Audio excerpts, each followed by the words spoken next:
ॐ सहनाववतु सहनौ भुनक्तु सह वीर्यं करवावहै तेजस्विनावधीतमस्तु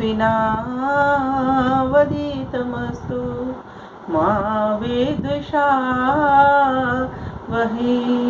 ॐ शांति शांति शांति। प्यारे भाइयों बहनों, सादर सप्रेम नमस्ते। अब हम ऋग्वेद का पाठ कर रहे हैं। इससे पहले हमारा 21वां सूक्त और तीसरा वर्ग पूरा हो गया था। आज हम 22वां सूक्त प्रारंभ कर रहे हैं। इसके भीतर अश्विनों के गुणों का उपदेश है, अर्थात अग्नि और जल के बारे में बताया जाएगा। और इसमें जो गायत्री छंद है वो गायत्री छंद है, निश्चित गायत्री, और जो स्वर है वो षड्ज है। आइए करते हैं। तो ओम प्रातर्युजा विबोधयाश्विनावेह गच्छताम् अस्य सोमस्य पीतये।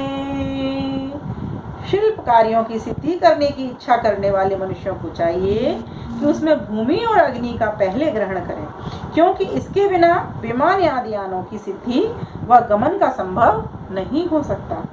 फिर वे किस प्रकार के हैं, इस विषय का उपदेश अगले मंत्र में। ओम या सुरथारथी तमोभा देवादिविस्पृशा अश्विनाता हवामहे। जो मनुष्यों के लिए अत्यंत सिद्धि कराने वाले अग्नि और जल हैं, वे शिल्प विद्या में संयुक्त किए हुए कार्य सिद्धि के हेतु होते हैं। वे क्रिया में किनसे संयुक्त होते हैं? ओम या वाम कषा मधुमत्यश्विना सुनृतावती तया यज्ञं मिमीक्षतम्। उपदेश के बिना किसी मनुष्य को ज्ञान की वृद्धि कुछ भी नहीं हो सकती। इसे सब मनुष्यों को उत्तम विद्या का उपदेश तथा श्रवण निरंतर करना चाहिए।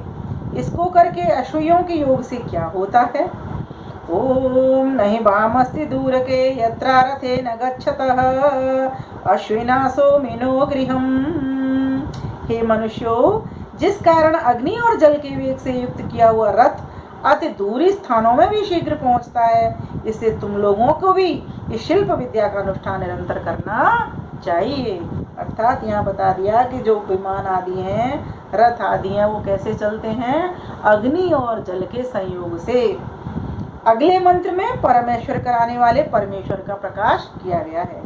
ओम हिरण्यपाणि मूतये सवितारमुपवये सचेता देवता पदम।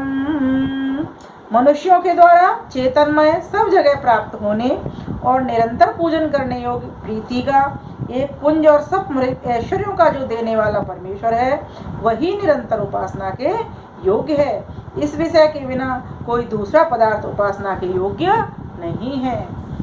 चाहे भले ही यह जड़ अग्नि जल वायु हमें लाभ पहुंचाते हों, लेकिन उपासना के योग्य तो वह परमपिता परमेश्वर ही है, क्योंकि अग्नि हवा और जल को बनाने वाला कौन है? वह परमपिता परमेश्वर चेतन करता ही है। इस बात को हमें समझना चाहिए। इसीलिए उस परमेश्वर की ही स्तुति करनी चाहिए, अन्य की नहीं। एक वही उपास्य हम सबका देव है।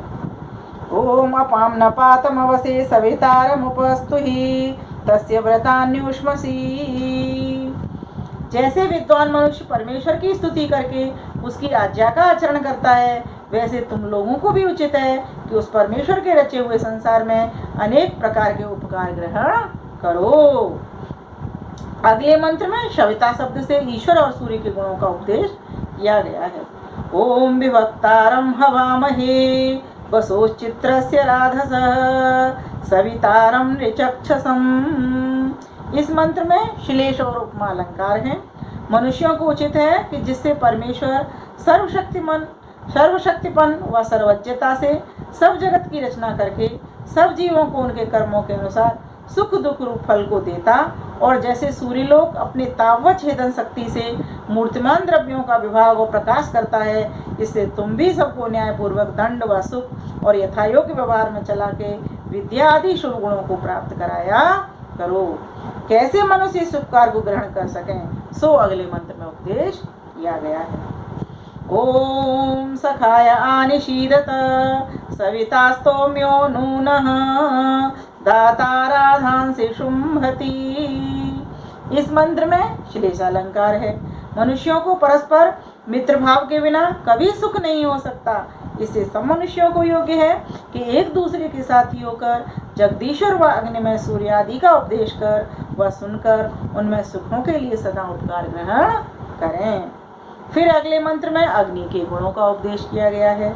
ओम अग्ने पत्नी रिहावह देवानामुशतिरुप त्वष्टारं सोमपीतये। विद्वानों को उचित है कि जो बिजली, प्रसिद्ध अग्नि और सूर्य रूप से 3 प्रकार का भौतिक अग्नि शिल्प विद्या की सिद्धि के लिए पृथ्वी आदि पदार्थों के सामर्थ्य प्रकाश करने में मुख्य हेतु है, उसी को स्वीकार करें और इस शिल्प विद्या रूपी यज्ञ में पृथ्वी आदि पदार्थों के सामर्थ्य का पत्नी नाम विधान है, उसको जाने। वे कौन कौन देव पत्नी है? ओम आग्ना आग्ना इहावसे गोत्रा में अभिष्ट भारती बरुद्रीम धिषणाम वह। विद्वानों को इस संसार में मनुष्य जन्म पाकर वेद द्वारा सब विद्या प्रत्यक्ष करनी चाहिए, क्योंकि कोई भी विद्या पदार्थों के गुण और स्वभाव को प्रत्यक्ष किए बिना सफल नहीं हो सकती।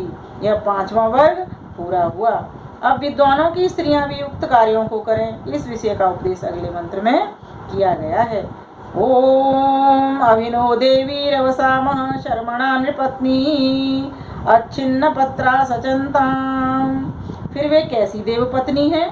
तो कहा ओम इहेन्द्राणी मुपव्वये वरुणानीम स्वस्तये अग्नायीम सोमपीतये। इस मंत्र में वाचक् लुप्तोपमा अलंकार है। मनुष्यों को उचित है कि ईश्वर के बनाए हुए पदार्थों के आश्रय से अविनाशी निरंतर सुख की प्राप्ति के लिए उद्योग करके परस्पर प्रसन्नता युक्त स्त्री और पुरुष का विवाह करें, क्योंकि तुल्य स्त्री पुरुष और पुरुषार्थ के बिना किसी मनुष्य को कुछ भी ठीक ठीक सुख का संभव नहीं हो सकता। पति और पत्नी के गुण कर्म स्वभाव मिलान करके ही विवाह करना चाहिए। शिल्प विद्या में भूमि और अग्नि मुख्य साधन है। इस विषय का अगले उपदेश में मंत्र में किया गया है। ओम मही द्यौ पृथ्वी च न इमं यज्ञं मिमीक्षताम विपरीताम नो भरीमवि।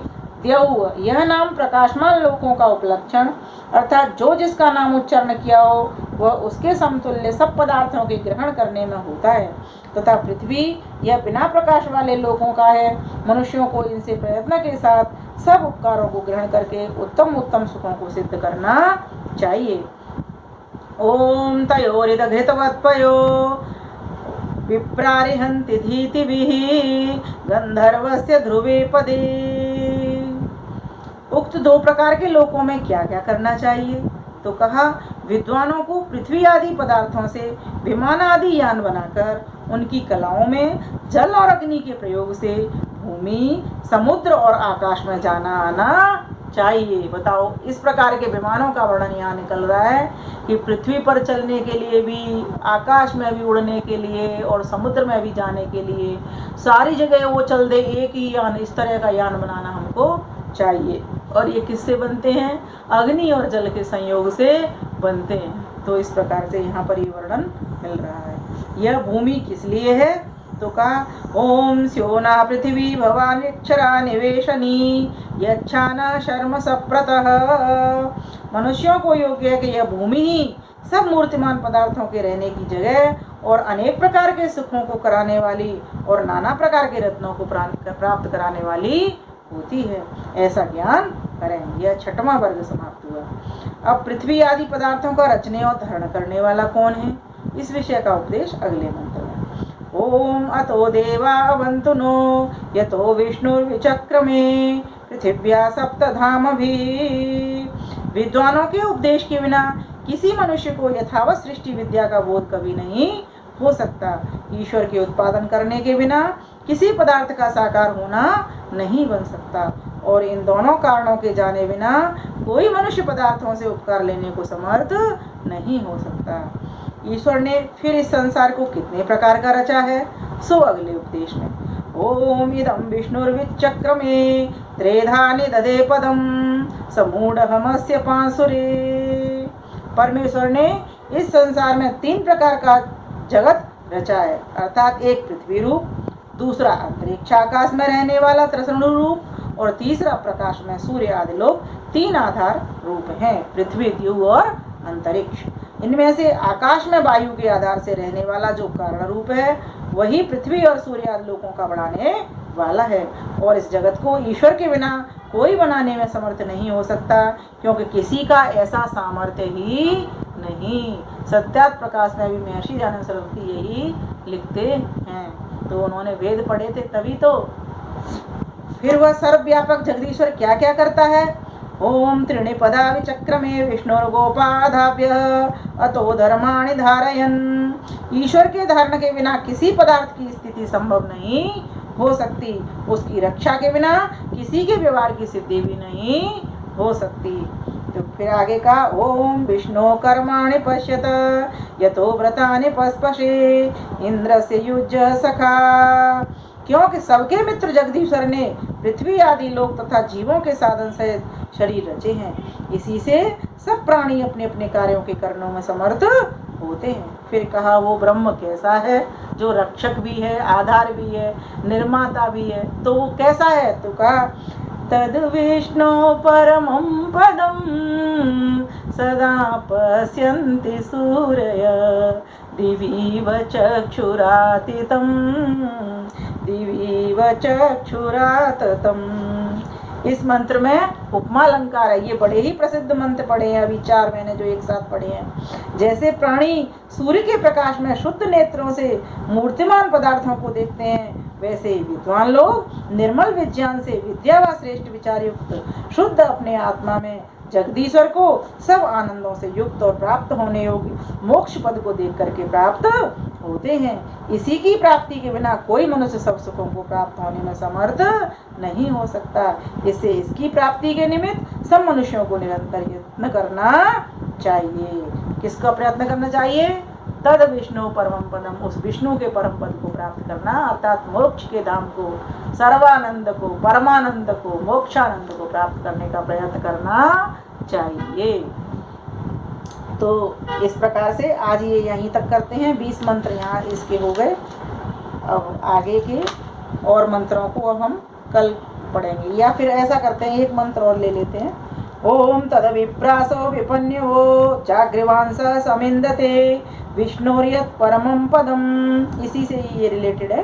कैसे मनुष्य उक्त पद को प्राप्त होने योग्य है? तो कहा जो मनुष्य अविद्या और अधर्म आचरण रूप नींद को छोड़ करके विद्या और धर्म आचरण में जाग रहे हैं, वे ही सच्चिदानंद स्वरूप सब प्रकार से उत्तम, सबको प्राप्त होने योग्य, निरंतर सर्वव्यापी विष्णु अर्थात जगदीश्वर को प्राप्त होते हैं। पहले सूक्त में जो 2 पदों के अर्थ कहे थे, उनके सदाचारी, अश्वी, सविता, अग्नि, देवी, इंद्राणी, वरुणानी, अग्नाई, द्यावा, पृथ्वी, भूमि, विष्णु और इनके अर्थों का प्रकाश इस सूक्त में किया गया है। इससे पहले सूक्त के साथ इस सूक्त की विसंगति जाननी चाहिए। यह 22वां सूक्त 7वां वर्ग और 5वां अनुभाग आज समाप्त हुआ।